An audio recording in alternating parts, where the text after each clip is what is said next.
To part three of our brand new series entitled How to Disciple a Believer. I'm John Sandy. We are Water in the Word Ministries. Our website, check it out, waterinthewordministries.com. Our program Monday through Friday, 8 a.m. Eastern Time, is Think on These Things. It comes from a title of a book I finished recently. Well, we're talking about what it's like to be a disciple. If you haven't been with us, part 1 and 2, then I'll just do a quick review. Disciple means believer, but a believer doesn't necessarily mean you're ready to disciple. Jesus had disciples. They had the name disciples. That was their name. And yet they were a mess at times, weren't they? Just like you and I are a lot. So he had to deal with that. He said, how long do I need to be with you? So then we went into talking about how to train up a child, not teach a child in the way they should go, and how we need to get under people to mentor us, and how we need to mentor brand new believers. Now, if you're a brand new believer, you're already ready to testify. In fact, you need to testify. It's imperative that you build your faith up by sharing your testimony as soon as you're saved. But ready to disciple others is a whole different game. And unfortunately, a lot of people as Christians live their life on milk, never really get much on meat at all. In fact, they don't have control of their tongue or their minds. So we just want to slow down just a little bit here and talk about how important it is that we become true disciples of Christ, that we may now mentor those that are coming up behind us. In fact, it's something as a mentor, as you will grow in your faith, the more you can mentor, the more people you can help in different situations, because your experiences, your life experiences from walking with God, not just life experiences from disobeying God and learning from them, which is awesome, but those leave scars. God never leaves a scar whenever he is in charge and walks you through something. Oh, you may have some battle things. You may be sore the next day, but you are ready for battle because you've already been in warfare. And God has a full life for all of us. Teaching others as disciples helps us to get information to people, and that's all important. But training changes the heart. There's the difference. You can teach people things, and that's all good. That's one of the 5 callings of the church, is to be teachers, which is one of my callings, I believe, that God wants me to do. But I can only give you so much through teaching. You've got to take and apply it. Let me give you an example. I was an art teacher, and I could teach them on the board and give them examples and walk them through step by step everything they needed to do it. But they'll never know how to do it until they take the materials I give them and construct the project on their own, where they look at me and say, Mr. Sandy, I get it. And that's one of the greatest things a teacher can hear from a student is, I get it, and that light comes on. It's a wonderful experience. So we teach people, we give them information. There's nothing wrong with that. I'm not saying anything against it, but if you're going to prepare people for battle, for a walk with God on their own, then you need to train them, not just teach them. See, with knowledge, we perish without knowledge, so we need to be taught, but the application is where we're missing it. We're not applying it. We're going to church, we're listening to sermons, we're listening to people preach these wonderful messages, then we just go home. We don't chew on it, we don't meditate it, we don't think on these things. And we just go home just as empty as we came. Oh, we know something, but do we have a revelation of it? And that's another area that we can get into here. Everything starts with love. Everything. Let's go back for just a moment and talk about the Word of God, the truth, okay? The Bible tells us without faith it's impossible to please Him. But then he goes on to say these 3 remain: faith, hope, and love. The greatest is love. So in other words, love is greater than hope and faith. But he put it in those 3 orders. He said, you can't please me without faith, but you still need more than that. What do you mean? If faith pleases you, what else do I need? You need love, because you can take truth and hurt people with it. So, and there's a reason why it says faith, hope, and love in that order. Because when you have love of Christ in your heart, then you have great reason to hope, because you can trust Him. And because you have hope, you have every reason to have faith that He's going to work through you as well.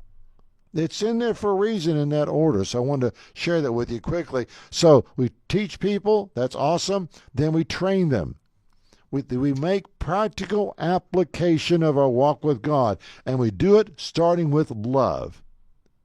when training a dog, I put this down as a little note because I have a dog and I'm a dog whisperer, as my daughter calls me, because I absolutely love dogs. And when I run, I have dog friends all over the place that wait for me when I run many times or come to me when they see me at a distance. Why? Because I love them. They know they can trust me, and they know I love them.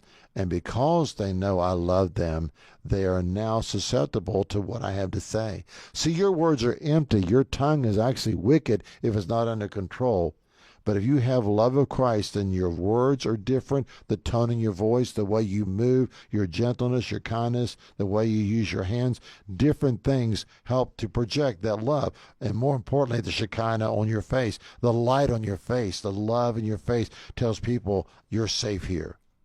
And so when I'm training my dog on certain things, the first thing I need to do is love him, and so that he will trust me, that he will know that I love him, and he comes right to me and just loves it. He has fun. We just have a lot of good time together. And I'll try to teach him something, and he's not afraid of me because he knows I love him. And when I give him something that's hard to hear sometimes, and it takes a number of times of repetition, and we need that too in our lives. Sometimes we just need good repetition. Stay in the Word every day. Read the Word every day. Take times when God speaks to you to fast. Listen for His voice. Do the repetitious things. And when I say repetitious, don't dilute it by hearing me use the word repetition. It's just practicing. I heard one man say this once, practice makes perfect. He said this, practice makes permanent. I love that. Never forgot that was many years ago. And so when you do things repetitiously, it becomes a way of life. And you're empty without it. And all these things lead you to the one final conclusion of our God, and that is His love for us, and understanding that love, therefore now we can love others. See, that's the area of discipleship that you can't offer. I can't offer you the love of Christ unless I know it myself.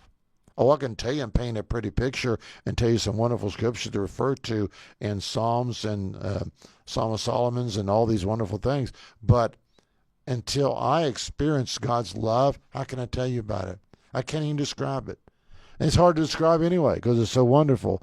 But first, He loved us. And so we just like with my dog, I love him. He trusts me. And so when I ask him to do things, he's listening. He's wanting to know, now what was that you're trying to teach me? And then he learns. Then we are learned to be consistent in that love. And see, that's the thing that we lack, that we don't talk much about, excuse me, is consistency. We need to be consistent in a good way. So you can be consistent in a bad way. You hear people say, the devil told me this, the devil said that. Well, what's God telling you?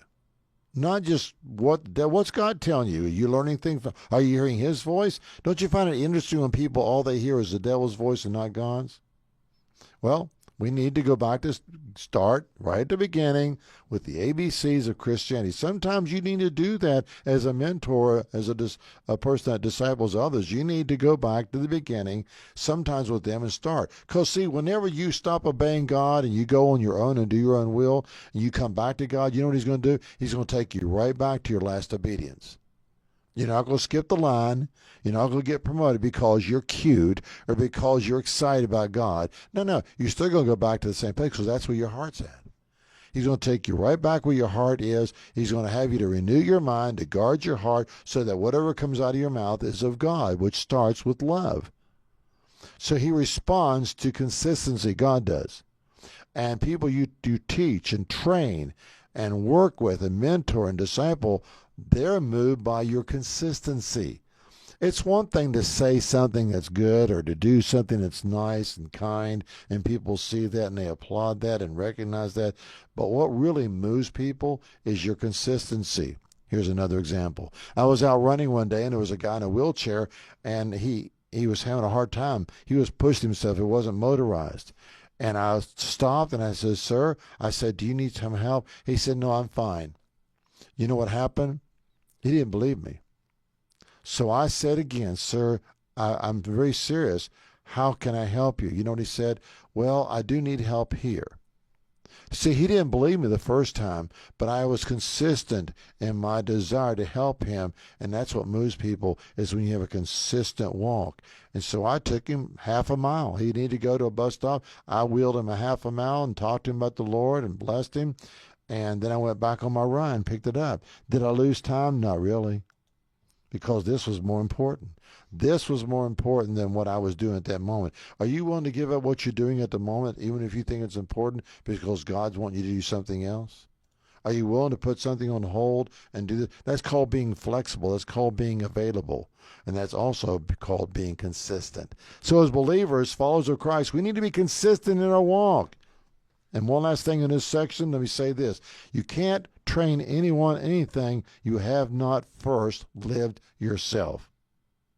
In other words, you can't have a testimony without a test, and you can't have a testimony unless you've been through that test and you come out with a testimony. And it's powerful.